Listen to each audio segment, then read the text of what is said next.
Hello, good morning 3A4. This is Mr. Xiao, and we are going on to chapter 3B of Social Studies in issue 1.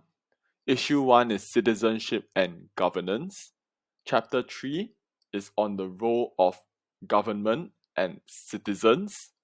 3A was the role of government. You just watched that video lesson where we spoke about the role of government in providing 4 things. Can you remember? It was ensuring security and order. It was ensuring justice. It was providing public goods. And it was about maintaining safeguards for the citizens. And so, chapter 3B today will be on the role of citizens, right? What does the government do for society? What can citizens do for society? 3A is top down, 3B is bottom up. And society, as we said, is the group of Singaporeans, and the common good of society is the shared interest of this group. So for today's lesson, please have your worksheet, 3B worksheet with you, and let me plunge straight ahead. Okay, so in your worksheet, there are 3 outcomes that you have to learn from today's lesson. Just like how in 3A there were 4 ways that the government contributes to the good of society, in 3B, for the role of citizens, there are 3 outcomes. And besides these 3 outcomes, we need to learn about 2 types of groups called formal and informal groups. This should sound familiar because we did teach you this in term 2, week 1. But in this lesson, we will recap and explore a bit more because what we did in term 2 is likely to have been a bit too surface level, and I think you might have forgotten. So let's proceed. And maybe let's start with this quote. And again, we see Jean-Jacques Rousseau, this French guy living in Geneva, Switzerland. He enjoys the mountain air, the nice cold, chilly morning walks. And we say he's ahead of his time, right? Because this is an era of monarchs and kings, and he's talking about society and common good. What else does he say? He talks about, besides civil liberty, what man acquires in the civil state is moral liberty, which alone makes him truly master of himself. So again, highlight what man acquires in his civil state. That sounds a bit weird. I'm going to explain and unpack this. For the mere impulse of appetite is slavery, while obedience to a law we prescribe to ourselves is liberty. What the heck is Rousseau high on? Okay, Rousseau is saying that there are 2 states, a natural state and a civil state. A civil state means that you are in a society, in a country where there are laws. Okay. In the natural state, you are not in a society, you are an individual. Imagine human being as an animal. You control yourself fully. There are no laws you have to obey. There's no policeman to catch you. But all you do is care about eating and sleeping. It is the mere impulse of appetite. Rousseau calls this slavery. Rousseau says that because you are chained and commanded by your own base and carnal and selfish and instincts and desires, you have no free will and thought, and so you are a slave to those desires. Like, how often do you wake up and think, I need a McDonald's right now, and you can't control yourself, you just walk straight to McDonald's and buy your McSpicy? Okay, that is Rousseau's slavery. Whereas Rousseau says, if we combine into a society and we make our own laws, we call 3A about justice, fairness, rights, laws, responsibilities, right? we have come up with this law for ourselves. We have made these rules. We thought about it. We chose it. This is liberty because we have the freedom to choose our own rules. It sounds a bit counterintuitive.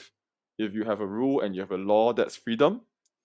But Rousseau is making the argument that because you choose your own laws based on thinking and based on what you think you deserve, this is something called moral liberty. Okay, I've explained a bit about Rousseau. Why are we so caught up on Rousseau? Because Rousseau really is the genesis of a lot of our ideas about civil society, the civil state, and rights. And here you might be thinking, what does the word civil mean? Civil means the association of free human beings into groups that think collectively. Civil means collective human thought.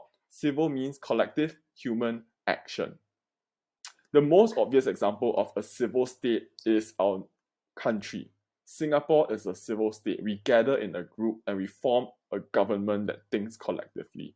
But even within Singapore, outside the government, there are civil groups. And this is called civil society. Why civil? Because we associate the idea of civil with polite, right? Polite, non-aggressive, non-violent forms of association. We are associating and combining through thinking, reason, thought, and a confluence of interests.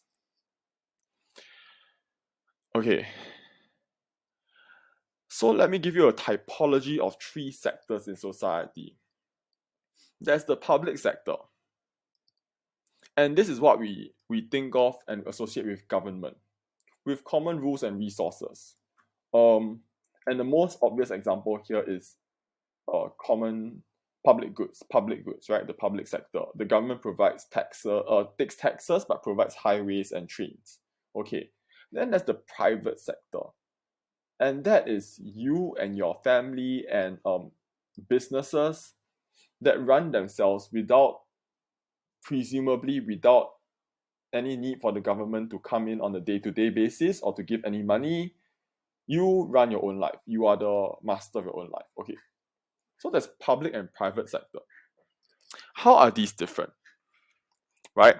The public sector comes from the government and wants to benefit Singapore. The private sector is non-government and wants to benefit themselves. I mean, it sounds a bit careless, but it is what it is, right? On a day-to-day basis, you are not waking up and thinking, for example, you are Tanya or Dalton, and you wake up and you have your toast, and you're not thinking, how can this toast bread benefit Singapore? No, you just want to eat it and move on with breakfast and have a life. Okay, that's fine. That's normal. Public sector, private sector. What about people who are non-government but have a heart of gold and want to benefit Singapore? And you can think of many examples of this: voluntary associations, charities, people volunteering for the national defense, women joining the volunteer corps of national defense, or even you in your VIA projects, all those hearty breakfast people. I think Fitra was giving out the certificates, right? You are benefiting society and Singapore, and you're not from the government. We call this the civic sector. The civic sector. So again, there are three sectors of society.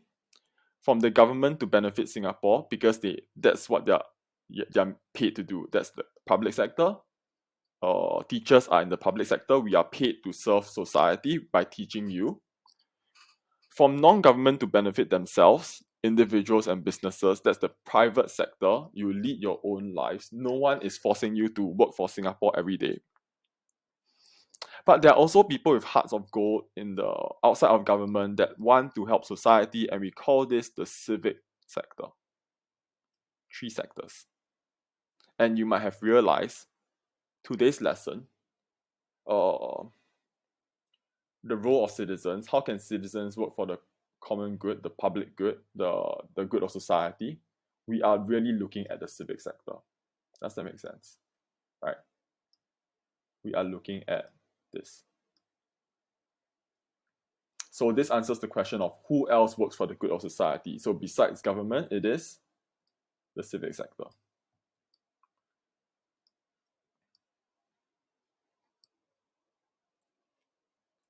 So this diagram, you can pause and take a look a little bit more.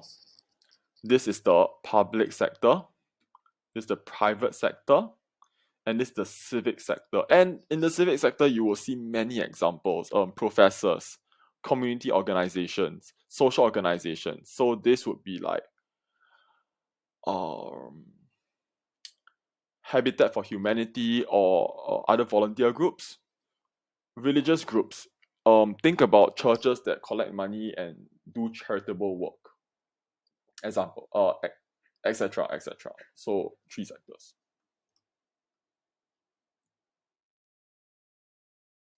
And this civil society, can you look at it deeply by yourself? Um, the point is that people choose to volunteer their time for the common good in Singapore, enter and left freely. No one is forcing them to. That is the nature and the raison d'etre and the esprit de corps of a civil society group. Okay. So, first, let's talk about the ways by which citizens contribute to society, the channels of contributions. And then we'll talk about 3 outcomes. 3 outcomes of citizen participation. 1, meeting society's needs. 2, influencing government decisions. And 3, fostering national belonging. So 3 outcomes of citizen participation. We start with channels of contribution. And this sushi template has no meaning. It is whimsical, it is cute, and I suddenly feel like eating sushi. There are 3 groups, wrong. There are 3 types of contributors to society: individuals, formal groups, and informal groups. You can contribute to society by, you know, example, you are Jeron and Kenneth Toba. No, you are just Jeron, okay? And you want to suddenly felt like doing a good deed, and you went to the beach to pick up litter. So you are contributing as an individual. But then you felt that as one person you are not doing enough, you wanted to get more people. So you form a Telegram group. And this Telegram group, you added Kenneth Toba to come with you to pick up litter at the beach. So Jerome, Kenneth Toba, and somehow Zoe heard about it and joined in. So 3 of you go and pick up litter. And now you are an informal group. And because you are doing such good deeds, your teacher, Mr. Xiao, heard about it and was so impressed that he thought Broderick Secondary can make this a formal VIA project where all the Sec 3s go and pick up litter. And they get some money from the school to transport themselves down to pick up litter. And they become a formal group because they get money from the school. Right. Okay. Hope that is an example close to your hearts that illustrates these types of contributors. And okay, sorry, so before I move on to this slide, can we go to this page? Okay. Highlight individuals, formal groups, of which there are 2 kinds. There are non-governmental organizations, and there are voluntary welfare associations. And the difference between these 2 types is in whether or not they partner the government. So non-governmental, as you might have guessed, don't explicitly work with the government. They just run their own show. Or as and when they need to work with the government is on projects, but they run their own show. Voluntary welfare organizations partner the government to run social service centers. Social services include things like elder care, looking after older folk, troubled youth, and those with physical, psychological, emotional impairments or are differently able. So you can see these examples here. And then we have informal groups, which are ad hoc. So these are your notes that will describe these 3 contributors to society. And I have a table here to help you. What is an individual? How do individuals contribute? What is the good thing about individuals contributing? What is a constraint, a limitation of individuals? What is a formal group? What's an example of formal group work? The good thing, limitation. This table helps you with SRQ question 7. Why? Because SRQ question 7 could be, do you think that individuals or formal groups are more effective in contributing to the needs of society? And then you would have to give description, examples, and how they contribute. Explain yourself, right? So these three would be your arguments for the SRQ question 7.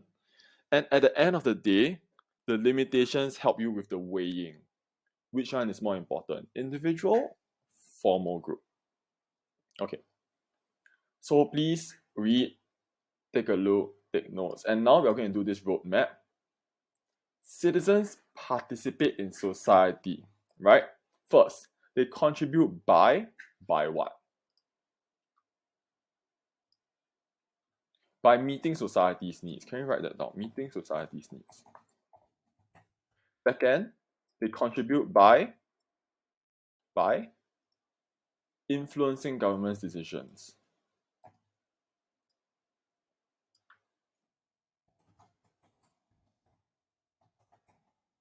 And finally, in contributing, citizens will foster national belonging. Please note these three things down. These are the three outcomes of citizen participation. The three outcomes: that they contribute by meeting society's needs, that citizens influence government decisions, and because they contribute, citizens have a feeling, a sense of solidarity, of belonging, of common brotherhood and sisterhood, of fraternity, of unity, and a sense that we're all in it together. Okay. So let's move on to the first outcome, which is contribute by meeting society's needs. We do a quick recap.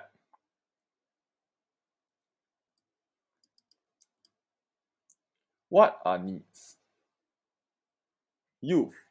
You are youth. What are your needs? You might need an education. You want to learn for the sake of learning.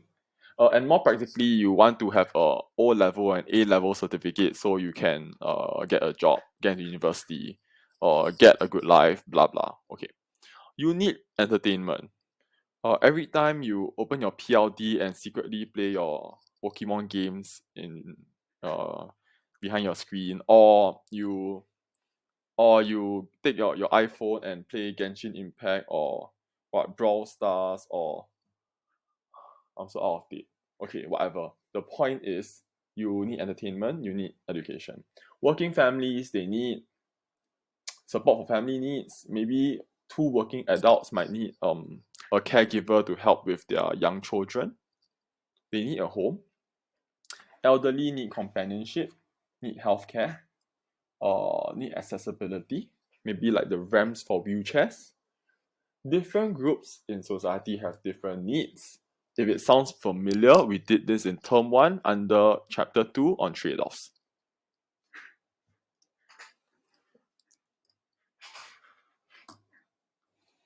And on the question of which groups in society have more needs and maybe need more resourcing to help meet their needs, we have lower income groups, differently abled. We used to call these groups disabled. Now we call them differently abled. The elderly and migrant workers. These are examples of groups that have great needs. We should be on page 3 of the worksheet, right? And what do they need? Well, the low income might need food and shelter, might need healthcare, might need education. The differently abled might need companionship and fair treatment.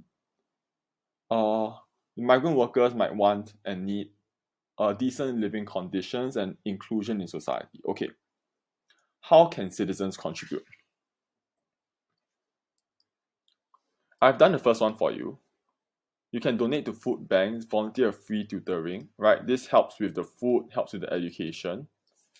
What can you do for the differently able and elderly? Can provide companionship by volunteering. And our school does something. Our school does hearty breakfast, right? We work with the Tong Ling Elder Care Center, and students go down and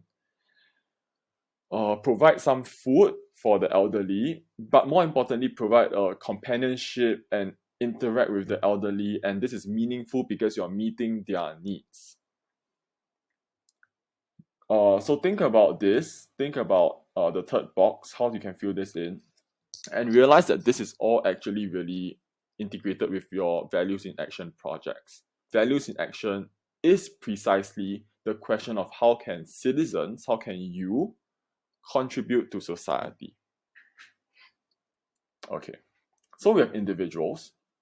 Oh, sorry. So we shouldn't say hearty breakfast here because this is individuals. Sorry, I messed it up. So maybe volunteering on your own. And let's look at formal groups. This table is meant to help you come up with a thinking frame of how you can elaborate on your ideas. So, for example, Touch Youth Intervention is a formal group that wants to help youth at risk. They are a voluntary welfare organization. Recall, what's a VWO? It means that they partner with the government. And they aim to empower troubled youth through counseling. So they run certain programs like the Do You Mind mental health program for schools. What is another formal group and cause that you might want to explore?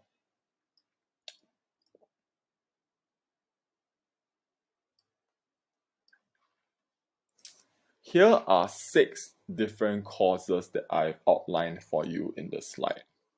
There is animal welfare, there is the environment, there is helping the lower income, supporting the disabled, serving the elderly, and supporting migrant workers.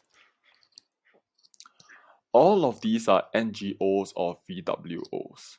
The VWOs are highlighted. Again, NGO is non-governmental organization, is not linked with the government explicitly unless through ad hoc projects, whereas the VWO actively partners government, the voluntary welfare organization actively partners the government to run social services. Choose one of these. For example, you are interested in the environment. So you choose the Nature Society of Singapore. So you choose the Nature Society of Singapore. So the cause here would be protecting the environment. And we said that this is a non-governmental organization. And on your own, this is literally a Google away on your PLD. Take 3-5 minutes, fill in this table, find out more. What is this for? Again, it's for your SRQ question 7. These are the examples, the evidence that you need to beef up your arguments and your essays. How do formal groups contribute to society? Informal groups. So this is the one that is a bit trickier because informal groups come and go, right? They don't stay, so it's hard to find a Wikipedia page on them. But you still need the examples in your head because you need to be able to make an argument in an essay on why they matter, what they do, how they contribute. So let's look at some examples. This NTU undergrad called Li Wei Sheng, he closed his bihun stall in 2020 during COVID, and he thought he'd do some good for society by donating food to people around him, the lower income. So maybe we can watch a bit of this video.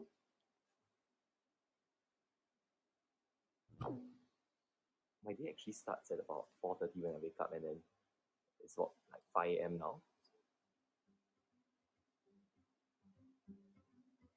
Right now, I'm just gonna.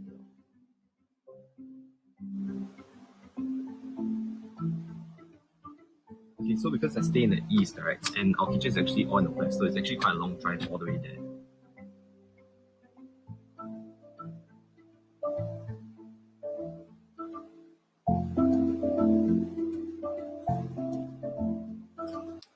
So, this group has raised $130,000 in donations.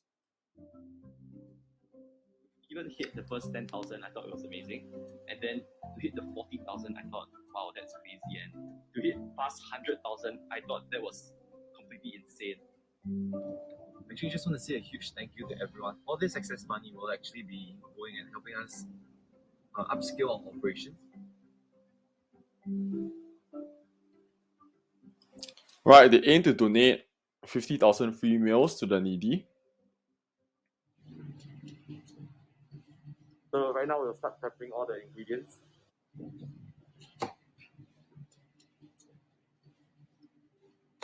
Our managers from our store just came. Hello, this is Sheila. This is Anran. The thing is that all of us actually have our full hygiene cert, and we actually went for the course earlier before we started this store.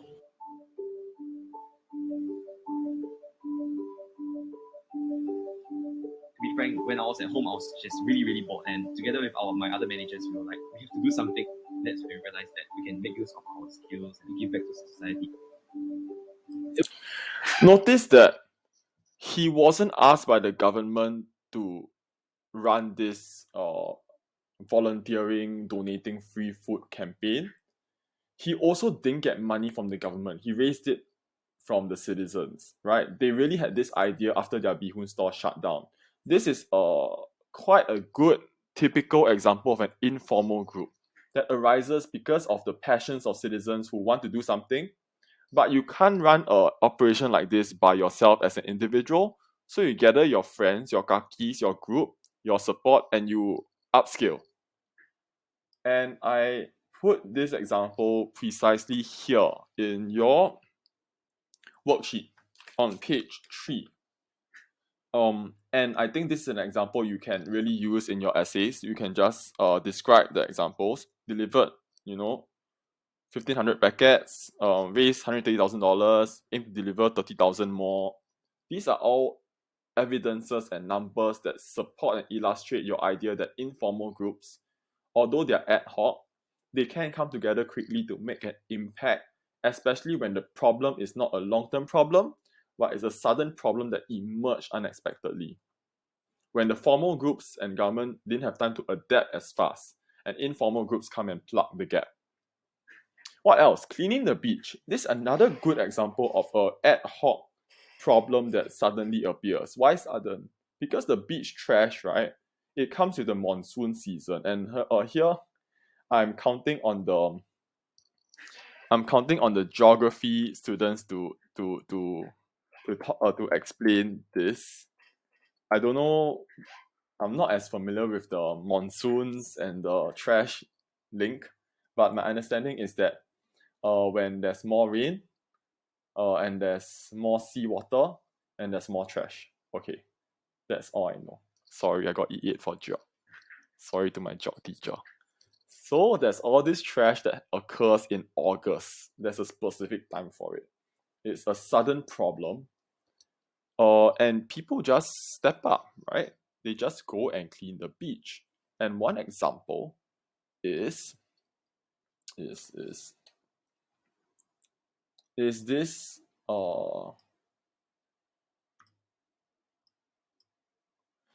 lady called Samantha Tian, and she 25 years old, which is 10 years older than you. She started a movement by opening a Telegram chat called Best East Coast Cleanup Plan, which now has more than 500 members and organized 32 beach cleanups. So I think you can write this down in your worksheet. Right, Miss Samantha Tian had this best East Coast cleanup telegram, which has more than how many members? More than 500 members. Organized 32 beach cleanups. So this is another example of an informal group responding to a sudden situation about the trash from the sea on the beaches. The last column, you go find your own example. Go find your own example, fill it in. Describe the purpose, the situation or the need. The informal group, again, it must be an informal group that arose to meet this need, and what action did they take.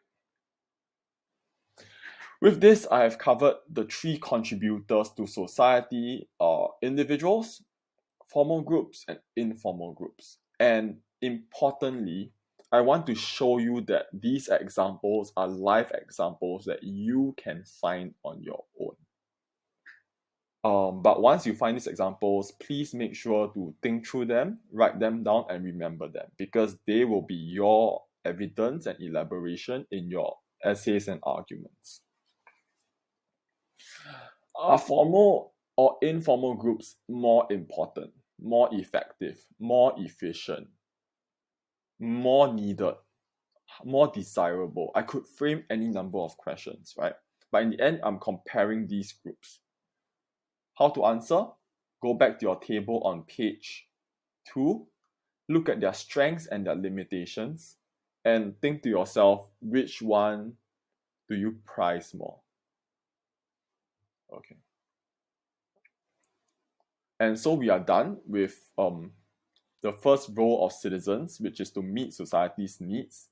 Let's look at the second role, which is to provide feedback. And so we should flip to page 4 of your worksheet. To influence government's decision. So again, the second outcome of citizen participation is to influence government decisions. How do citizens do that? No. So a representative government is a ruling body that is elected by the people to serve society. So maybe I copy this for you. You should be writing this down.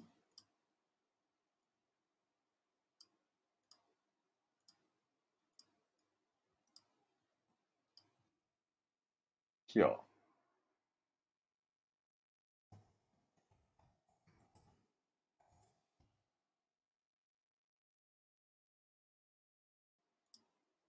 Singapore's government is precisely a representative government.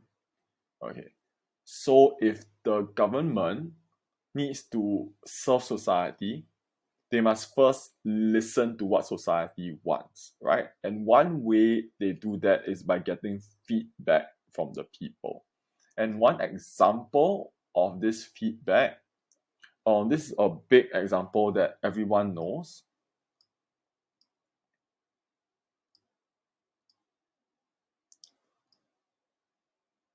It's called Our Singapore Conversation. But more than that, the government gets feedback from people through various channels.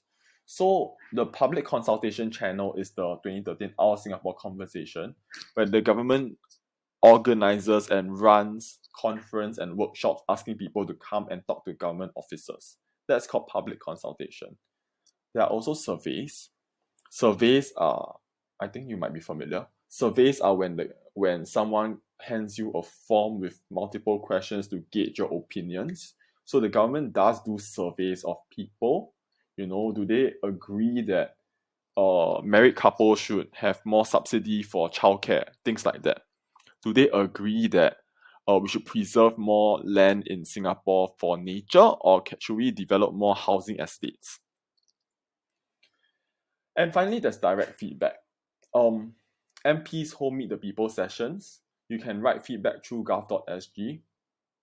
So these are three mechanisms, examples by which people provide feedback to the government. Our SG conversation is the is the epochal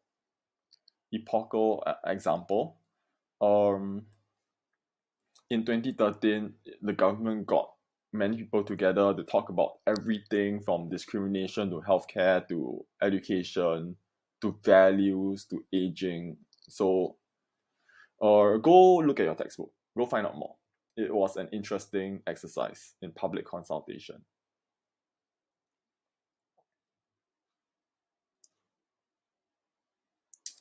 So think about some channels by which Singaporeans influence the government decisions.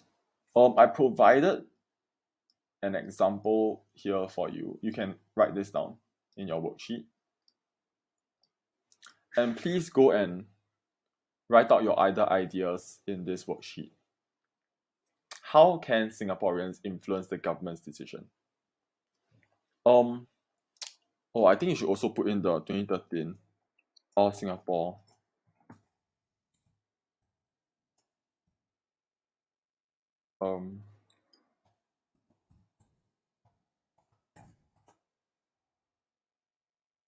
Yeah, I should put this in as well. This one was very important.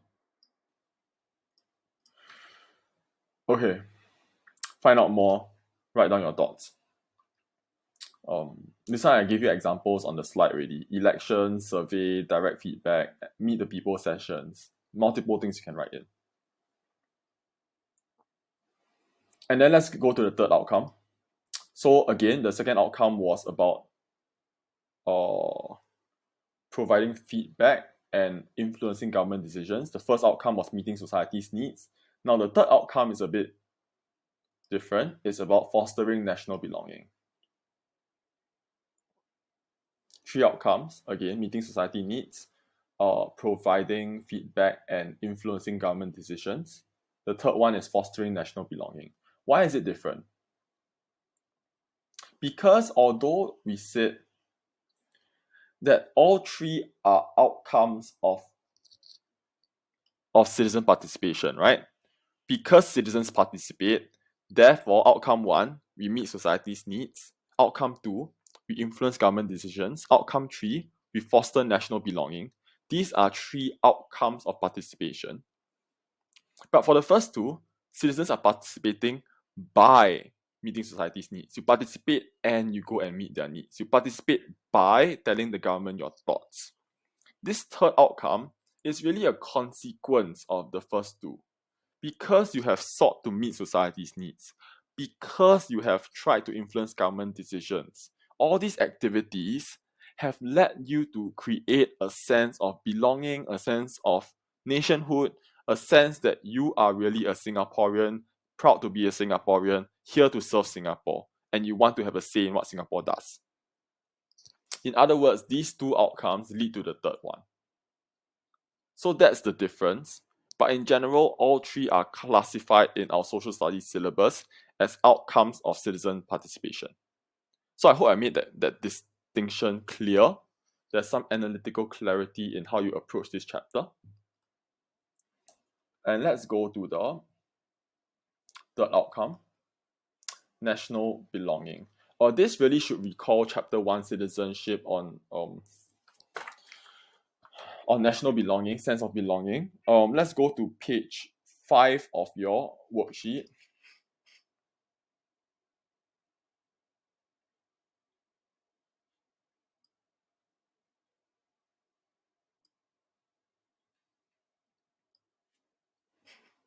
Okay, so we recap on national identity.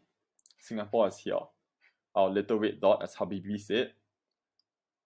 National identity, please write this down, is the feeling of being a part of a nation, and specifically in Singapore, seeing yourself as a Singaporean. So let's write this down. Please write it down here.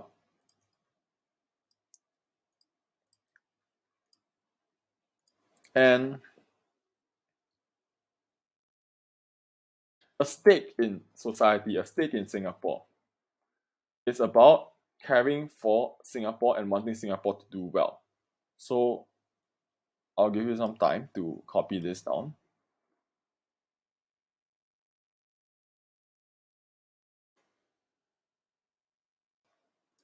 Okay, pause the video, copy down these two ideas. These two ideas, the national identity from chapter 1, the stake in society from chapter 2. These two ideas combine to help you understand this sense of contribution fostering national belonging.